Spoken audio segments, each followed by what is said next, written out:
Ok, số đây bọn thì sật tiếng ở khía. Và dương vợ mà chụp đi xa thì mình đón tiết nơi mây điên khai flow và dương đã dương bàn chụp khía nơi sắp đá môn hào ấy. Lấy dương châu mà to nơi section mây và dương to tiết. Dương châu mà đó sắp đá tí 4 session tí muối. Đã lục ru nâng bình dùl bằng time nơi sạch rương mây điên là bò. Lùm mây riêng rồi bài ca lùm hô sạch bạc và to tiệt bà lấy dân mơ thì giới bà lúc cứ lùm lắc lang vinh này sầm mà thiết này rồi bài ca rành thâu đây sầm mà thiết bao viết vì bên bài trai chỉ pram tí muối cái áo chmua tha rồi bài ca to là dạ cán tại chiều sang lấy áo chmua ta balance tí pi cái áo chmua ta rồi bài ca là tập hall cái áo chmua ta income statement nâng tí bay rồi bài ca lùm hô sạch bạc statement of cash flow tí buôn cư rồi bài ca đây pi ca prai ca bầm rái bầm rùa tuần statement of stockholder equity change nâng tí pram cư cầm nát sầm con này rồi bài ca rành thâu no to financial statement bà chẳng sớm mà thiết này là bài ca rành thôi thằng ông miền pram thế chẳng là lấy dân mơ nơi rú riêng rư có pho vía mùi mùi đạch đạch để lại tới bà đôi rồi bài ca rồi bo balance cư vi miền rú riêng bài chẳng thế tùm rung pho vía nơi kháng ní cư chia sất nơi kháng ní cư liability and equity đại nơi cái nông sắt dương miền từ xây và bộ current rất nan cái rất hai năng miền a đỡ sắt to là tiền thế kháng này cái có miền bay trai chỉ liability miền đôi chỉ short term liability hay năng long term liability đây real stockholder equity cái có miền nhẹ trên chỉ 4 chấm lệch tôi vào cái tiền miền đôi chỉ capital stock cái miền đôi chỉ preferred stock đây common stock hay năng preferred stockนั่นคือในขนม capital stock นั่นแต่ดอกhai cái miền paid in capital cái miền return earning bà ok hai năng miền chấm nói bật hai pi bay to là tiềnนี่คือchia tụm rung rồi bỏ balance sheet rồi ai tụm rung rồi bỏ income statement vinh cứ dương ban mơ hỏi cứ miền tai chấm nấu thôi nâng chấm này riêng rồiปฏิบัติการชีวกรรมพอยังแต่งลายหน้าแต่ยังบานมาปีจุ่มโน้ตคือยังเตยแต่จอกโจเวนขนมจุ่มโน้ตแต่งอ๋อรีไอจุ่มไหนเรียงรอปฏิบัติการชีวกรรมแต่งลายหน้าได้บานใจลอยจิ้งหรือก็จุ่มไหนแต่เลือไว้มวยเตยแต่จอกเวนขนม expand โอเคบ่าเนื้อเป้ได้ expand แต่บอลเนี่ยแต่ออกเนี่ยจิ้งแค่บอลเนี่ยออกนี่กับวิทอยจะตามหนึ่งได้จมโนวิโจวิเทยแค่บอลเนี่ยออกนี่กับอาโจตามหนึ่งได้ให้ยืนหนึ่งสรุปเตยวิเทยตุนบอลยืนก้าวนี่ก็ถอยแน่ดินคำบอลยืนก้าวนี่ก็ถอยบ่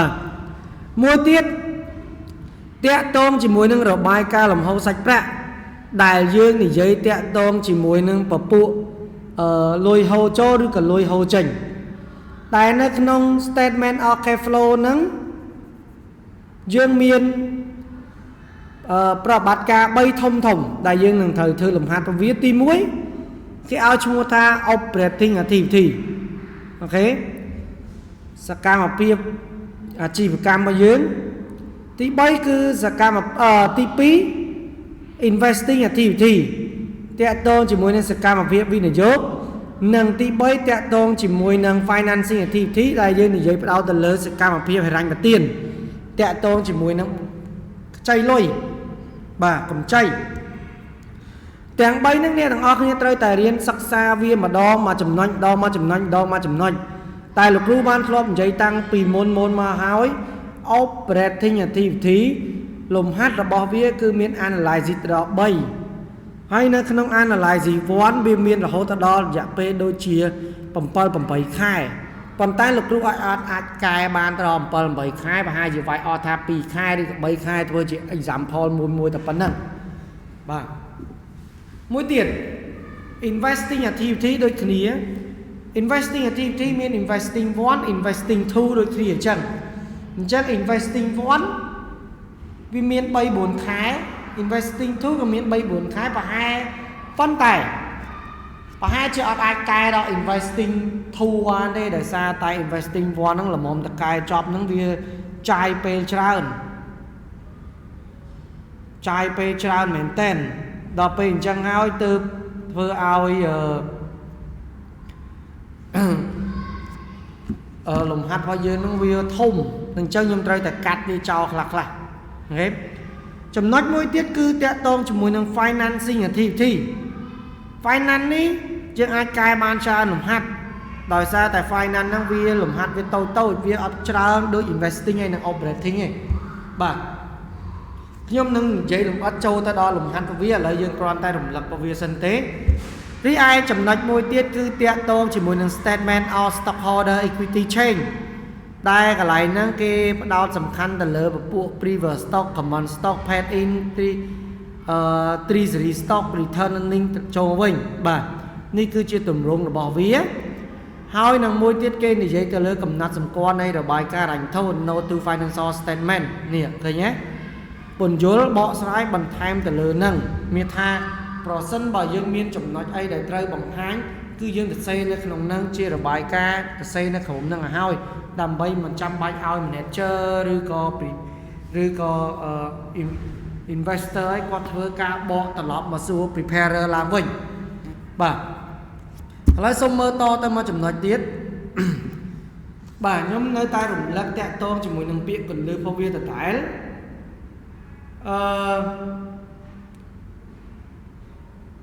ពាក្យកន្លឹះរបស់វាគឺមានដូចជា cash គឺសំដៅទៅដល់សាច់ប្រាក់ក្នុងដៃនិងប្រាក់បញ្ញាចរន្តមួយទៀតគឺយើងនិយាយតាក់ទងជាមួយនឹង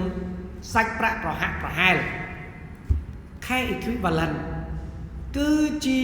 ការវិនិយោគដែលមានរយៈពេលខ្លីនិងដែលអាចបដូរជាសាច់ប្រាក់មកប្រើបានឆាប់រហ័សនិងជាការវិនិយោគដែលអាចបដូរជាសាច់ប្រាក់ដោយអាចដឹងតម្លៃបាននិងមានហានិភ័យតូចតាចនៃការបម្រែបម្រួលតម្លៃអូខេមួយទៀតគឺលំហូរសាច់ប្រាក់ cash flow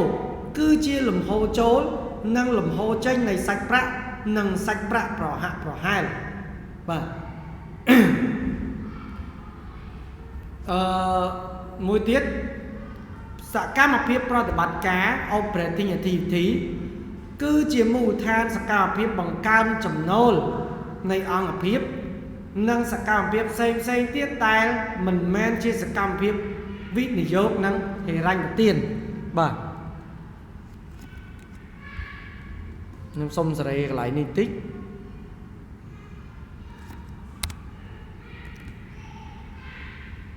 អូខេបាទរីឯសកម្មភាព investing វិញគឺជាការទិញនិងលក់នៅទ្រព្យសកម្មរយៈពេលវែងនិងការវិនិយោគផ្សេងទៀតដោយមិនបានរាប់បញ្ចូលនៅសាច់ប្រាក់ប្រហាក់ប្រហែលបាទអូខេឥឡូវយើងមើលតទៅមកចំណុចទៀតសកម្មភាពហិរញ្ញប្បទាន financing activity គឺជាសកម្មភាពទាំងឡាយដែលជាលទ្ធផលពីការប្រែប្រួលក្នុងទំហំនិងសមាសភាពនៃមូលធននិងកម្ចីរបស់អង្គភាពអូខេមួយទៀតវិធីសាស្ត្រដោយផ្ទាល់ direct method គឺជាវិធីសាស្ត្របង្ហាញតាមថ្នាក់សំខាន់នៃសាច់ប្រាក់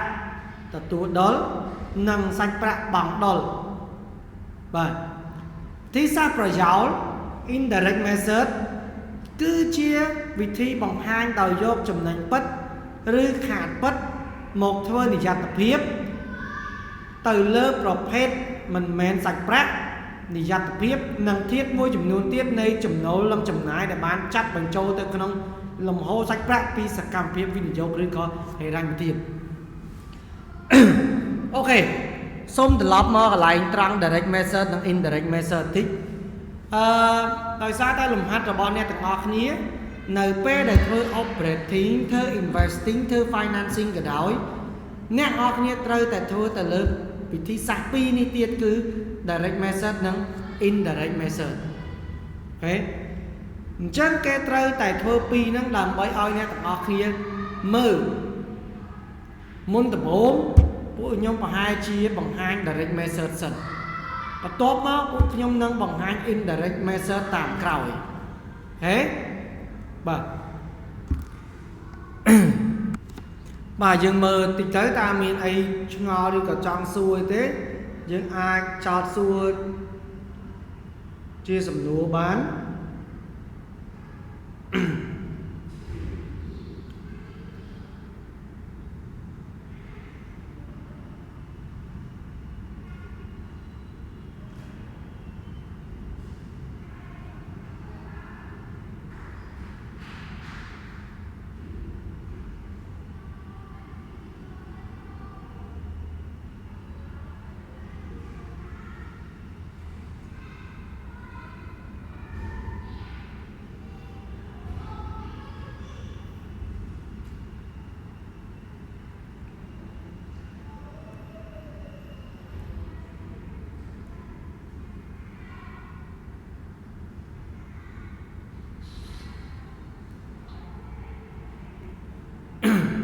តើមានអីចង់សួរខ្ញុំហ៎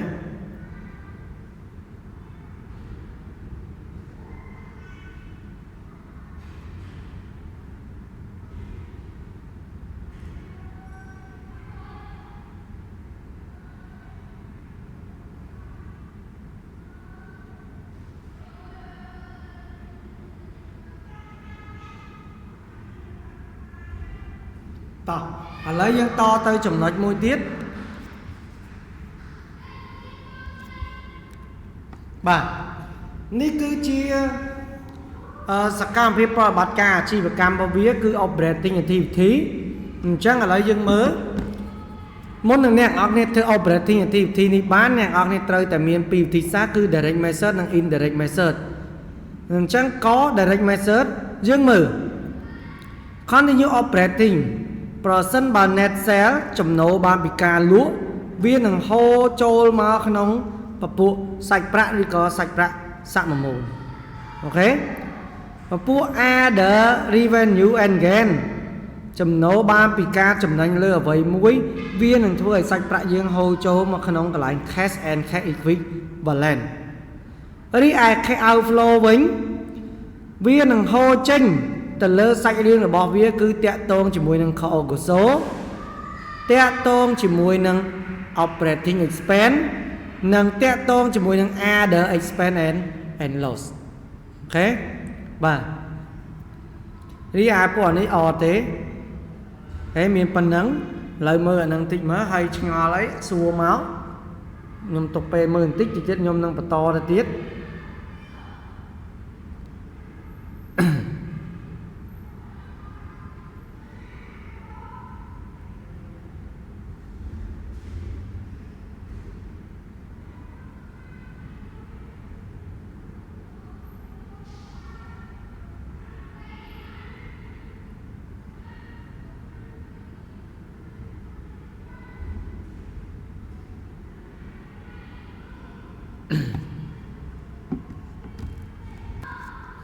អូខេឥឡូវយើងមើលតទៅមកចំណុចរបស់យើងទៀតបាទ balance sheet របស់វាអូខេយើងយកសាច់គ្រឿងរបស់វាទាំងប្រមាណដើម្បីយើងយកវាយកទៅដំឡើងប្រតិបត្តិការរបស់វានៅក្នុងនេះវាមាន cash មាន market security តាក់ទងមួយ trading វាក៏មានដែរ available for sale ហើយនៅពពួកhold to maturity date ពួកហ្នឹងវាតាក់ទងជាមួយនឹងពពួក long term long អីចឹងទៅបាទសិតមានរយៈពេលយូរចឹងគេទៅសេនៅណានសិតអីតទៀត trading គឺវាតាក់ទងជាមួយពពួកដែលមានរយៈពេលខ្លីឯ3ខែអីចឹងទេបាទចឹងគេដាក់វានៅក្នុង current asset currency inventory other current asset prepaid account accrued revenue ឬក៏ supply អីចឹងទៅ រីឯ current liability មានដូចជា account pay វត្ត pay accrued expense salary payable interest tracking payable unearned account បាទកន្លែងនេះដូចជាអត់ត្រូវទេបាទនេះគាត់នេះដាក់ខុសមកហើយបាទអ្នករៀបឲ្យខ្ញុំប្រហែលជាគាត់ដាក់ខុសមកអូខេឥឡូវយើងតទៅទៀតខ្ញុំនឹងបញ្យល់តាក់ទងជាមួយនឹងរូបមន្តរបស់វានេះគឺជារូបមន្តតាក់គេហៅថា formula of cash inflow មានថាតាក់ទងជាមួយនឹងលុយហូរចូលតើអ្នកនរនេះត្រូវធ្វើរបៀបម៉េចអូខេអញ្ចឹងទី1 cash receive from net sale អញ្ចឹងវាស្មើនឹង sale ដក increase in account receive ឬក៏បូក decrease in account receive អូខេមិនមានន័យថាដកហ្នឹងគឺមានន័យថាលុយហ្នឹងវាថយអីទេឲ្យតែយើងឃើញអាហ្នឹងនៅខាងលើគឺដឹងវាកើនអា decrease នៅក្រោមណាវាថយយល់ទេគឺអានេះដកអានេះបូកនេះគឺជារូបមន្តផុសគេមកអញ្ចឹងហ្មងយើងគុំទៅខ្វល់យើងគុំទៅគិតច្រើនប្រសិនបើអ្នកនរគ្នាខ្វល់រឿងសញ្ញាច្រើនអ្នកនរគ្នាទៅលំហាត់នឹងអត់ចេញទេប៉ុន្តែបើអ្នកនរគ្នាដើរតាមសញ្ញាហ្នឹងហ្មងអ្នកនរគ្នាងាយស្រួលរៀនតាមមេរៀនហ្នឹងឧទាហរណ៍បើសិនបើ increase in account receive លើនេះដកខាងក្រោមត្រូវតែបូក decrease in account receive អូខេ increase គឺត្រូវតែនៅខាងលើ decrease រីឯអានេះបូក increase ក្រោមគឺទៅ decrease វិញអូខេព្រោះអាហ្នឹងវាត្រូវផ្ទុយគ្នាអញ្ចឹង advance from customer អតិថិជនគាត់បង់លុយឲ្យមុនអូខេមួយទៀតតាក់ទងជាមួយនឹង cash receive from other revenue and gain ដែលចំណូលបានពីការចំណេញផ្សេងដៃគូវាមានពពួក accrued revenue ហើយនឹង unearned revenue ឃើញទេដក increase in accrued revenue បូក increase in unearned revenue អានេះបូកអានេះដកឃើញទេព្រោះអាហ្នឹងដូចគ្នាគ្រាន់តែខុសឈ្មោះគណនីតែប៉ុណ្ណោះអូខេបាទសូមមើលអាហ្នឹងតិចទៅហើយយកសភៅយើងយកមកផ្ទៀងគ្រូឲ្យទុកមើលឲ្យបន្តិច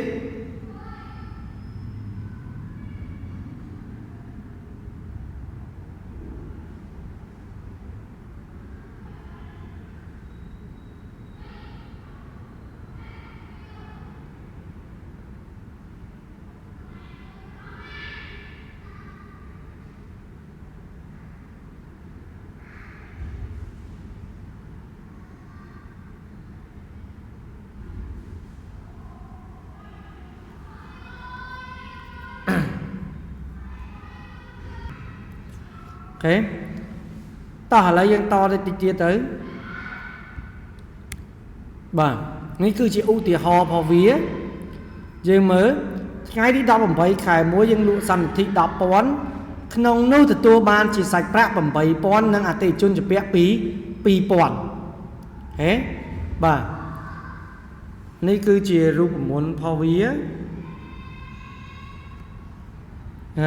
net sale ថ្លៃលក់បាន 10,000 account receive បានអូខេ 2,000 account receive មិន 8,000 account receive តែ 2,000 ទេនេះហើយយើងមើលមើលចឹងមែនអត់cash 8,000 account receive 2,000 sale 10,000 sale 8 2 10 8 2 8 2អូខេយើងចេះហើយយើងកត់ត្រាចំណលនិង posting ចូល ledger ហើយយើងដាក់ចូល balance sheet ហ្នឹងហើយ income statement 10,000 ប៉ុន្តែយើងមើលអារូបមន្តនេះរបស់យើងវិញនេះគេកត់របៀបម៉េចអារូបមន្តខាងក្រោមនេះខ្ញុំចង់ឲ្យអ្នកនរគ្នាមើលរូបមន្តនៅខាងក្រោមបាទនេះ sale គឺ 10,000 អូខេaccount receive នេះគេមើលអានេះឃើញហ៎រូបមន្តវា account receive ដោយសារតែយើងត្រឹមតែឧទាហរណ៍ទី1អញ្ចឹងអតិថិជនគាត់ត្រឹមតែជំពាក់នៅខែទី1ដែរអញ្ចឹងវាធ្វើឲ្យកើននិស្សិតខ្លះគាត់ឆ្ងល់គ្រូថៃបានមិនដាក់បូកមិនបានគ្រូដឹងថាដាក់ដកដោយសារតែវាតែចាប់ដើមខែទី1អញ្ចឹងប្រវត្តិការតែចាប់ដើមខែទី1គឺដឹងតែសាច់រឿងហ្នឹងគឺដឹងតែចាប់ដើមគឺវាកើនហើយ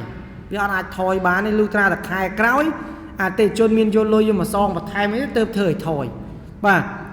អាកោនស៊ីគឺគាត់បានជំពាក់ 2000 អញ្ចឹងយើងលុយដែលយើងលក់គឺ 10,000 អញ្ចឹងយើងត្រូវដក 2000 ចោលត្រូវអត់ព្រោះលុយដែលយើងទទួលបានពីគេបានប្រហែលនេះ 8,000 ឃើញទេសំណួរសួរថាចុះបើយើងដាក់បូក degree ត្រូវអត់បូក degree មានន័យថាសាច់ប្រាក់ដែលអ្នកអរគ្នាទទួលបានពីគេឡើងដល់ 12,000 ខុសអត់ត្រូវបាត់ហើយអូខេយើងមើលឧទាហរណ៍ទី2យកឧទាហរណ៍ទី1ខាងលើឧបមាថាថ្ងៃទី15ខែ2 XX យើងលក់សន្និធិ 5,000 បានទទួលជាសាច់ប្រាក់ 4,000 និងអតិថិជនជំពាក់ 1,000 ឥឡូវយើងមើល cash កាលពីមុនមកយើងទទួលបានប្រហែល 8,000 counter sale គេជំពាក់ 2,000 យើងកត់ឥឡូវខែថ្មីនេះខែយើងទទួលបានប្រហែល 4,000 ឃើញទេអតិថិជនជំពាក់ប្រហែល 1,000 sale 5,000 អូខេចឹងយើង posting ចូល ledger របស់យើងបន្ថែមទៀត 4,000 គេខែចូលមក 4,000 ទៀតaccount receive ថែ 1,000 ទៀតចឹងជំពាក់ឡើងប្រហែលហើយ 3,000 sale លក់ប្រហែល 5,000 អូខេឥឡូវយើងមើលសរុប 5 12 និង 8 ចុះរូបមន្តរបស់យើងកន្លែងនេះតើគេកត់មិន net sale 5,000 លក់អូខេគាត់ជំពាក់យើងតែប្រហែលនេះ 1,000 អូខេអតិថិជនជំពាក់ 1,000 មានថាគាត់ជំពាក់ថែមទៀតអញ្ចឹងយើងត្រូវដក 1,000 យើងទទួលបានសាច់ប្រាក់តែប្រហែលនេះ 4,000 អញ្ចឹង 4,000 យើងដាក់ចូលមកអញ្ចឹងខែដែលយើងទទួលបានសរុបទាំងខែ1ខែ2គឺ 12,000 ហើយអតិថិជនគាត់បានជំពាក់យើងកើនឡើងដល់ប្រហែល 3,000 អានេះហើយទៅគេហៅថា cash flow statement គេហៅថាលំហូរសាច់ប្រាក់ដែលយើងចង់ដឹងថាតើ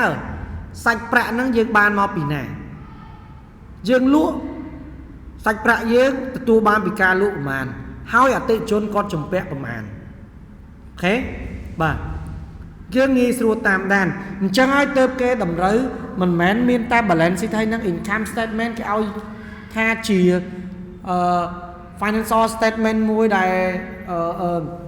ទូលំទូលាយបានទេវាត្រូវតែមានពពួក cash flow វាត្រូវតែមានពពួក statement of stockholder វាត្រូវតែមាន note to financial ដើម្បីយើងធ្វើការ note បន្ថែមឲ្យនិស្សិតហើយឲ្យនិស្សិតសំទោសឲ្យ manager ឬក៏ investor ដើម្បីគាត់ធ្វើការងាយស្រួលដោយគាត់មិនចាំបាច់នៅសួរ preparer អ្នករៀបចំឡើងវិញតែដែរអូខេបាទឥឡូវយើងតទៅមួយទៀតអានេះគឺជាអ្វីដែលគេដាក់មកឲ្យស្រាប់កាលពីខែ1និងខែ2នេះឃើញទេរបាយការណ៍ពីចុងខែឡើងគេយកមកតម្លើងអញ្ចឹង sale ខែ1គេលក់ 10,000 ខែ2គេលក់ 5,000 អតិថិជនក៏ជំពាក់ 2,000 ខែ2ខែ1ខែ2ក៏ជំពាក់ 3,000 សាច់ប្រាក់ខែ1ទទួលបាន 8,000 ខែ2ក៏ទទួលបាន 4,000 ទៀតអញ្ចឹងគាត់សរុបទៅគឺឡើង 12,000 អូខេអានេះមានន័យថាខែ2នេះគាត់ជំពាក់ 1,000 អញ្ចឹងគាត់ឡើងជំពាក់ឡើង 3,000 របាយការណ៍ហ្នឹងគេផ្ទៀងគេមើលអញ្ចឹងគេយកពី ledger វិញយកមកដាក់ចូលអញ្ចឹងទៅងាយស្រួលអញ្ចឹងឥឡូវឧទាហរណ៍សំទោសតាណា cash receive from net sale មានថាយើងទទួលបានពីការលក់របស់យើងគឺ 4,000 អូខេមិនបាន 4,000 នេះគេឧទាហរណ៍ខែ2ដោយសារតែខែ1 8,000 ខែ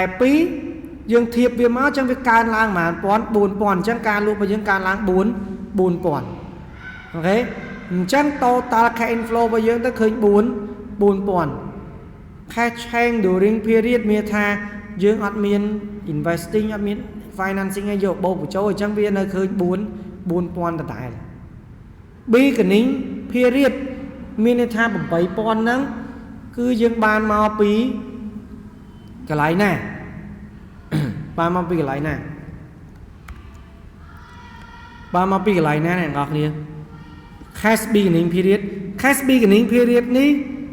បើខ្ញុំចង់បញ្ជាក់អ្នកនរគ្នាឲ្យស្រួលយល់គឺសាច់ប្រាក់ 8,000 គឺគេបានមកពី cash ending period នេះកាលពីខែ1ចុងខែ1គេយកមកប្រើដោយសារតែកន្លែងនេះគេធ្វើឧទាហរណ៍ជាខែ2ទៅតែម្ដងអញ្ចឹង cash beginning period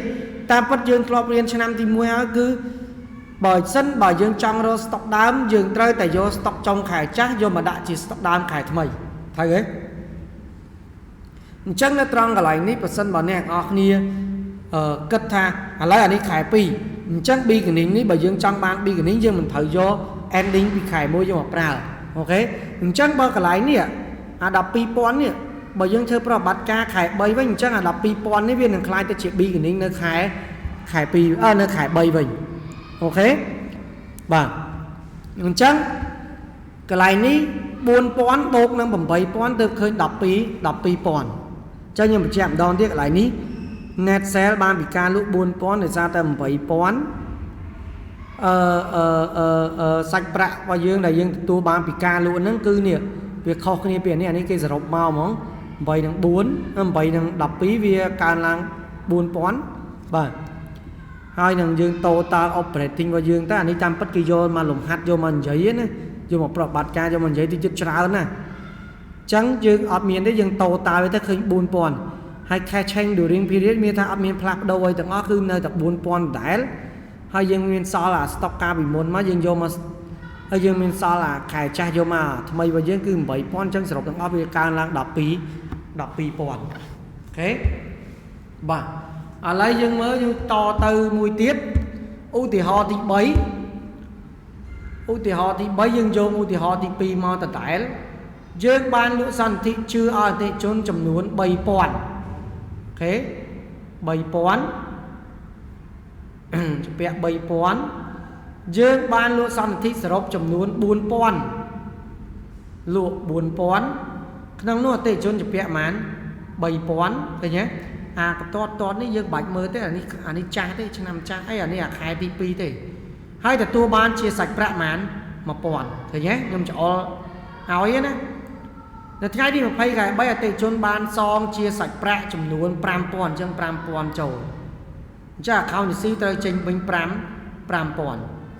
នៅថ្ងៃនេះ25ខែ3អតិជនបានសងជាសាច់ប្រាក់ប៉ុន្មាន 2000 អញ្ចឹង account នេះស៊ីត្រូវចេញប៉ុន្មាន 2000 តើគេសងលុយចូលអញ្ចឹង account នេះស៊ីត្រូវតែមានចេញវិញអូខេអញ្ចឹងយើងចង់ដឹងថាខែ3ហ្នឹងតើ net sale របស់យើងកើនមិនថយមិនឥឡូវយើងមើល sale សរុបលក់អានេះ 3000 លក់អានេះប៉ុន្មានទៀត 4000 អញ្ចឹងវាឡើងប៉ុន្មាន 7 អូខេមើលអតិជននេះអតិជនយើង account នេះស៊ីរបស់យើងកន្លែងនេះបាទត្រូវបូក 1000 យើងមើលត្រង់កន្លែងហ្នឹងតិចទៅ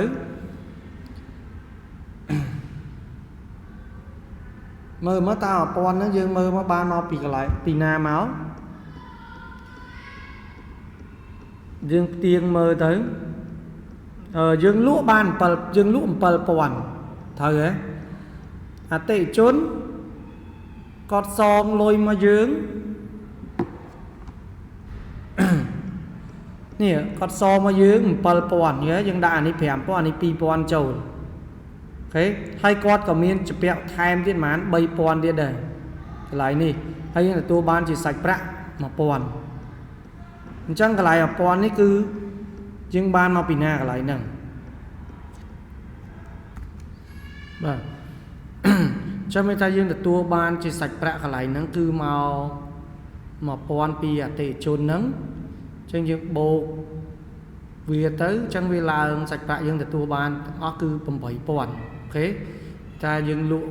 4000 អានេះយើងលក់ 3000 តែគេជឿយើង 3000 ប៉ុន្តែយើងគេឲ្យយើងមក 1000 ទៀតអតិជនគេឲ្យមក 1000 អញ្ចឹងមានថាយើងត្រូវបូកវាថែម 1000 អញ្ចឹងវាសាច់ប្រាក់យើងទាំងអស់ឡើង 8000 អានេះគេឲ្យដូចអញ្ចឹងសាច់ប្រាក់យើងចូលទាំងអស់ 8000 បាទហេហើយបើកន្លែងហ្នឹងបើថាអ្នកនរគ្នារៀងពិបាកយល់អ្នកនរគ្នាមើលដើមគ្រារបស់យើង 3 ហើយអានេះគេស៊ីសងវាមកគេស៊ីសងមកឃើញសល់ 2 អញ្ចឹងមានថាយើងយកអា 3000 របស់យើងហ្នឹងមកធៀបមួយអា 2000 អញ្ចឹងវាថយអស់ប៉ុន្មានវាថយអស់ 1000 អញ្ចឹងពេលដែលវាថយគេត្រូវបូក decrease in account receive tại sao thì dương apply tam đủ muôn là lấy dương bạc ở trăm bạch bạc cái gì dương trẻ ưu tỷ họ dương xây bay pon này cái lại nì chẳng á này tao mới dương xây pi pon nơi khai ưu tỷ họ thì bảy chẳng dương mơ ca pi khai pi bay pon tai khai pi khai bay với lẽ do mà pi pon chẳng bị thoi ở pon chẳng thói việc trên nhà bột degree chẳng từ bản năng cứ bảy pon ok bà nhưng mà phần năng tới miền ai trang xuôi nhau mấy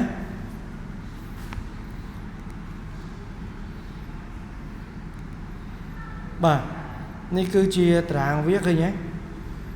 เนี่ยข่าวนี่สิคือ อันนี้ใบปอนอันนี้ทอยมาซอลปีปอนจังเติบอะไรเหมือนน้อยเคยโบกดีกรีมาปอนเฮ้บ่าไอ้นั่งตะกอคือโยงไปมาlà hậuจังtới บ่าอันนี้คือเชียร์หลุมฮัดระบอนเนี่ยตะกอนี้เด็กยมเอาเนี่ยออกนี้เถื่อเนี่ยออกนี้มือหายปันนั้นไอ้จำลองตกไว้เบาสายยมพอนี่มวยtiết បាទប៉ុណ្ណឹងបាទអូខេមាន2ហ្នឹង